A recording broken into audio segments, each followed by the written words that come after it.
బాస్కి యాక్సెస్ రావాలనే నేను అనుకున్నా. అది జరిగింది, చాలా సంతోషం. నన్ను సస్పెండ్ చేసినాక అయినా పర్లేదు, కానీ జరిగింది. నిన్న మహిళలందరూ కూర్చొని మాట్లాడి నేనేమంటున్నా అంటే, కేసీఆర్ గారు, కేటీఆర్ గారు, నేను, మా కుటుంబం, మాది రక్త సంబంధం. పదవులు పోతానో పార్టీలకు వెళ్ళి సస్పెండ్ చేస్తానో పోయేటటువంటి బంధం కాదు.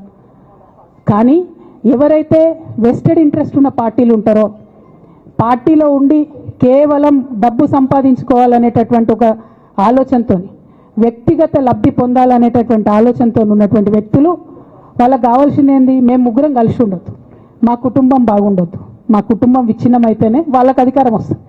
దాంట్లో భాగంగా ఇవాళ మొదటి స్టెప్పు నన్ను బయటేసిరు పార్టీలకు వెళ్ళి. అది ఇక్కడితో ఆగదు.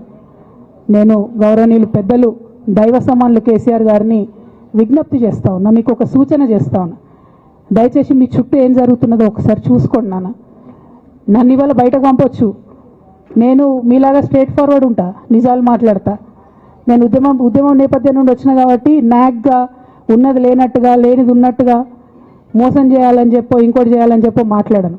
స్ట్రేట్ ఫార్వర్డ్ ఇష్యూస్ మాట్లాడతా కాబట్టి నన్ను ఇలా బలి చేసి పర్వాలే.